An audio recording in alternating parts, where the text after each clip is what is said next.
नमस्कार दोस्तों। आज के इस वीडियो में हम बात करेंगे घर में लगने वाले पत्थर की क्लीनिंग किस तरह से की जानी चाहिए। देखिए दोस्तों, घर में बहुत सारे पत्थर लगते हैं, जैसे ग्रेनाइट हो गया, मार्बल हो गया।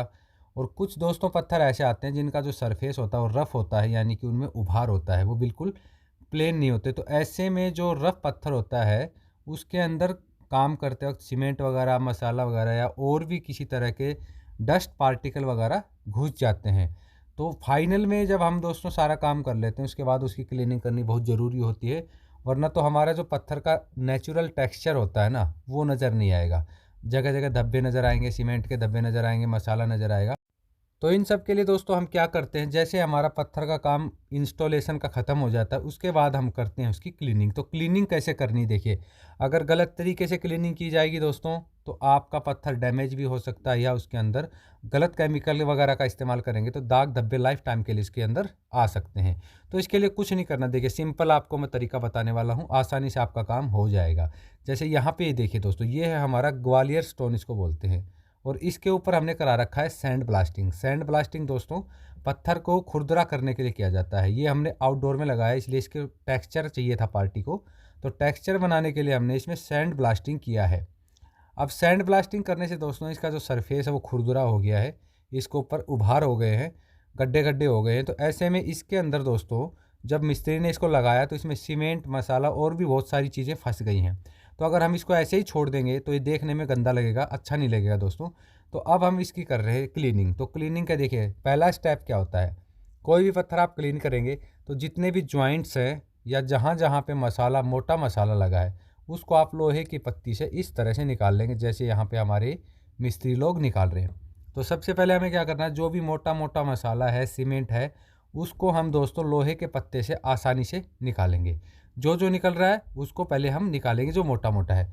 उसके बाद दोस्तों हमें क्या करना है, जहाँ पे अगर कॉर्नर वगैरह हैं, जैसे आपका यहाँ आप देखेंगे यहाँ पे वी ग्रूव हमने बनाया हुआ है, तो ऐसे में आप रेगमाल का इस्तेमाल कर सकते हैं, 100 नंबर रेगमाल का, 80 नंबर रेगमाल का।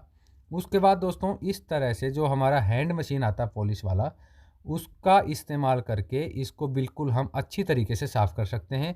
इसके लिए दो तरह के ब्रश आएंगे दोस्तों।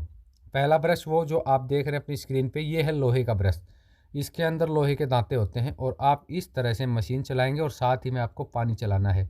सूखा ब्रश नहीं चलाना है दोस्तों, आपको पानी के साथ में इस तरह से इसकी रगड़ाई कर देनी है।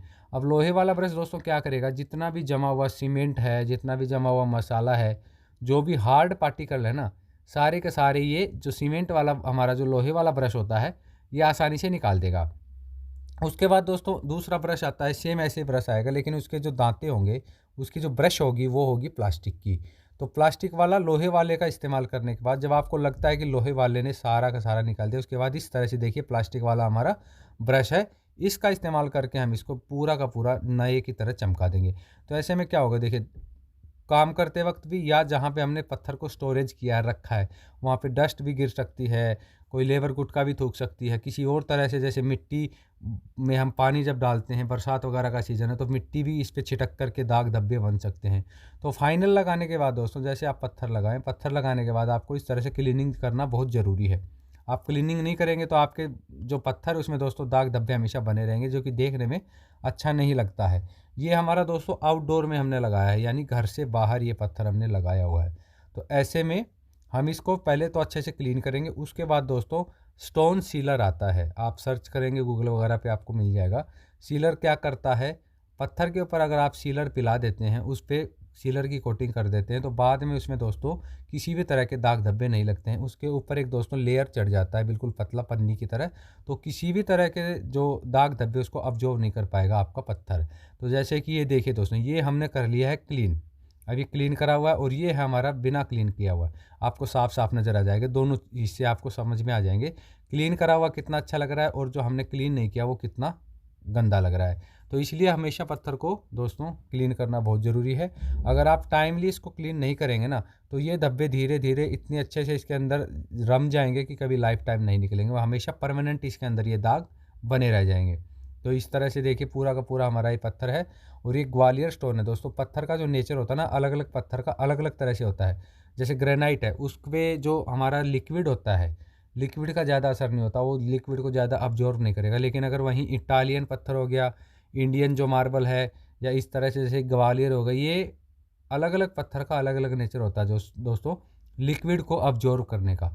तो जो पत्थर लिक्विड को ज़्यादा अब्जॉर्व करता है वो ही ज़्यादा रिस्की पत्थर होता है, क्योंकि उस पर अगर दोस्तों कोई भी चीज़ गिर गई, जैसे किसी ने लेबर ने गुटखा ही थूक दिया, तो दोस्तों वो उसको अब्जॉर्व कर लेगा, लाइफ टाइम उसके धब्बे नहीं निकलेंगे। इसलिए हमेशा पत्थर क्लीन करें, क्लीन करने के बाद उसको सीलर ज़रूर पिलाएं, खास करके जो पत्थर लिक्विड को ज़्यादा अब्जॉर्व करता है।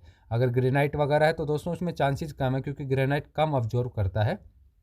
लेकिन इंडियन जैसे मार्बल हो गया, इटालियन पत्थर होगा, वो जैसे ऑयल हो गया, आपका पानी हो गया, या किसी तरह का ग्रीस हो गया, गुटखा हो गया, किसी भी तरह के दाग धब्बे को दोस्तों आसानी से अब्जॉर्व कर लेता है और कभी भी वो निकलेगा नहीं, उसके पूरे के पूरे बेस के अंदर जाके वो फिट हो जाता है, बैठ जाता है। ये है हमारा दोस्तों बिना साफ़ किया हुआ। ये देखिए, क्योंकि जब लगाते हैं जॉइंट्स वगैरह पे हम केमिकल सीमेंट वगैरह लगाते हैं, और इस तरह से देखिए साफ़ होने के बाद आपको नज़र आ जाएगा।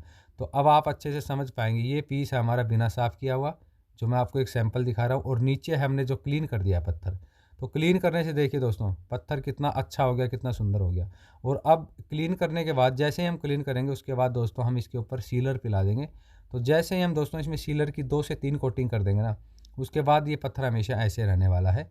इसके ऊपर अगर आप गुटखा भी थूक देंगे तो वो कभी भी इस पर असर नहीं डालने वाला है, क्योंकि इसके ऊपर एक बिल्कुल पतला सा एक पॉलीथीन का जैसा एक सीलर का लेयर बन जाएगा, जो कि पत्थर को कभी भी केमिकल को या लिक्विड को अब्जॉर्व नहीं करने देगा।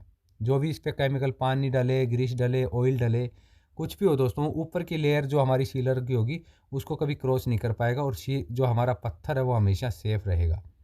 तो खास तौर पे दोस्तों आउटडोर में अगर आप कोई ऐसा पत्थर लगा रहे हैं जो ज़्यादा जो लिक्विड को अब्जॉर्व कर रहा है, तो उसको आपको प्रोटेक्ट करना बहुत ज़रूरी है। अदरवाइज़ बरसात के सीज़न में भी क्या होता है, जब बरसात आती है तो मिट्टी के दाग धब्बे भी उस पर लग के उसको ख़राब कर देते हैं। तो दोस्तों ये देखिए फाइनली हमारा पत्थर कुछ इस तरह से हो गया। इसका सरफेस आप देख सकते हैं, सैंड ब्लास्टिंग हमने किया हुआ है। तो अगर आपको ये वीडियो अच्छा लगा तो प्लीज़ इसको लाइक शेयर कर दीजिएगा। चैनल पर पहली बार आए तो इसको सब्सक्राइब भी कर लीजिएगा, क्योंकि इस चैनल पर आपको सिविल और इंटीरियर से जुड़े इसी तरह के इंटरेस्टिंग वीडियोस मिलते रहेंगे। अगर आपके मन में कोई सवाल है तो आप मेरे को कमेंट सेक्शन में जाके कमेंट कर सकते हैं। जल्द मिलेंगे किसी नई वीडियो में, तब तक के लिए नमस्कार।